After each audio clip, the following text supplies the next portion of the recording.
social and political history for the last 100 years or so has been marked by enormous swings from the left to the right and then back again to the left and then to the right. And people wonder, why should it have such violence? I think the root of this violence probably lies in the severity of the problems which China encounters and the fact that she is emerging, as it were. She is in a stage of birth from an archaic feudal system into the contemporary world. And no nation is prepared for that sort of thing. And they lurch to one side, looking for solutions there, often with violence, then lurch to the other side, looking for solutions. None of them really are satisfactory, and they can't be. The problems are too great. It takes years and years of steady building, and possibly after 100 years of these lurches back and forth, she will begin to acquire a more stable social and political structure which will enable her progress to move forward with some diminution in these swings.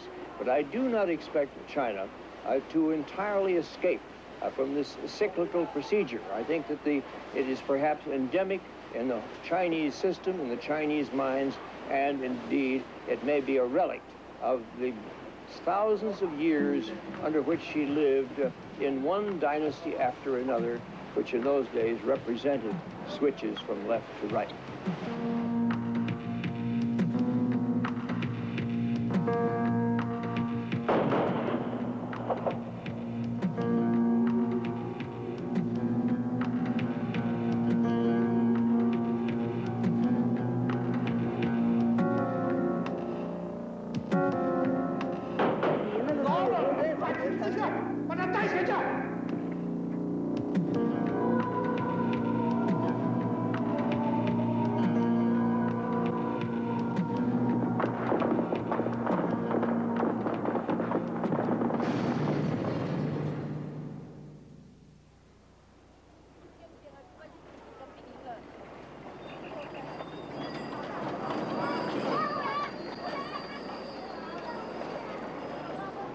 By the time I first set foot on the soil of the People's Republic in 1972, it seemed to me, and I think to most people who came in at that time, that the Cultural Revolution had ebbed away, leaving only a few remnants here and there of what it had done.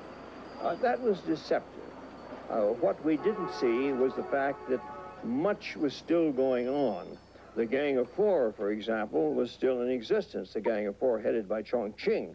And indeed, many of the people who had been the victims of the Cultural Revolution were still in prison, some of them still being tortured, and many of them in exile. What I didn't know, and only learned later, was that many of the great men of the Long March, many of those military leaders, some of them who went on to great positions like Deng Xiaoping, was only barely getting out of confinement. General Yang Shangkun, for 13 years in prison and confinement, still very much in custody. And there were many, many cases like that, but we saw no sign of that in the apparently calm and peaceful surface of events in Beijing. Deng Xiaoping, the supreme leader in today's China.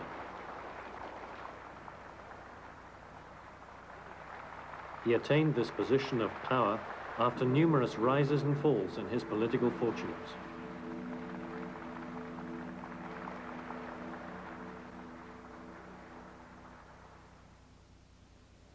The Cultural Revolution and the chaotic events of the last years of Mao Zedong had left the revolution which he had created and the great works of the early years in ruins.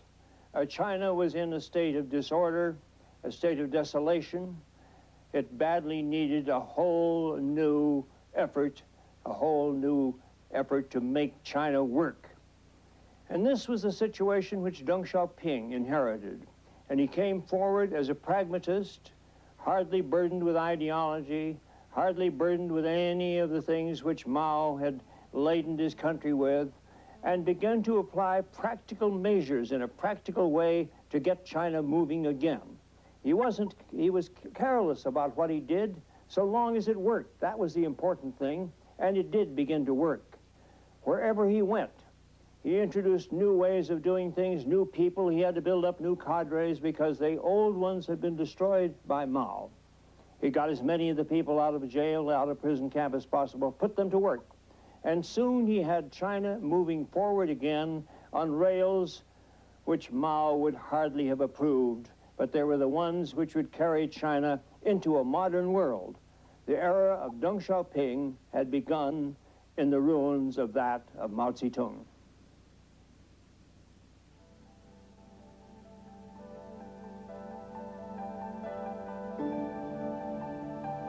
Deng Xiaoping was born in Sichuan province in 1904.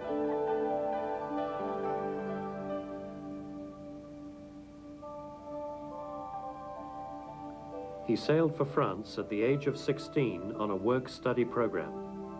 The experience greatly influenced him throughout his life.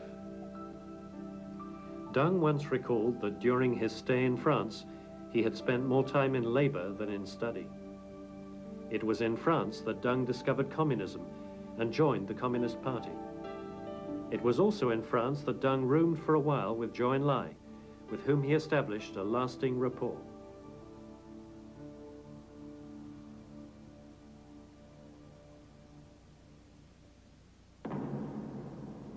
After returning to China, Deng joined the Long March in 1934. The liberation eventually established his reputation as an extremely able commander.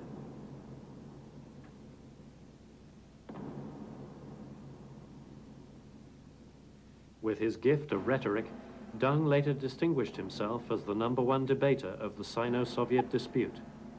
He also won the trust of Mao Zedong.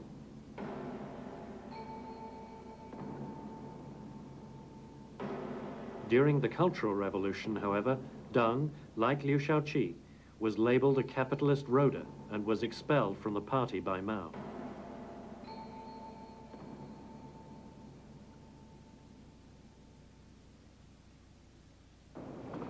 Salisbury is writing another book on Deng Xiaoping's regime, but there remain unknown aspects about his life.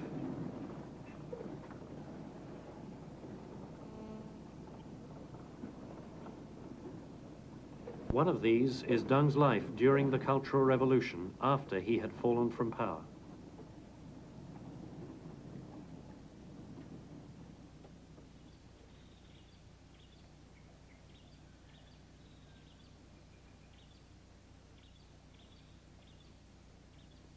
Nanchang Military Academy in Xinjiang, Jiangxi Province.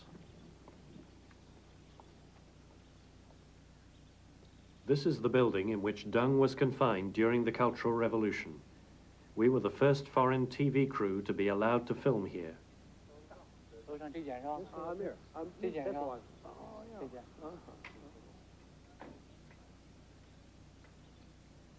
The house used to be occupied by the commandant of the military academy. Deng was forced to live here under surveillance. He was confined for 3 years, from October 1969 to February 1972.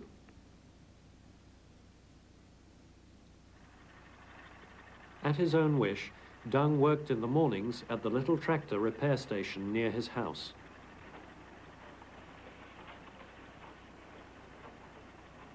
The tools Deng used during that time are still preserved in memory of him.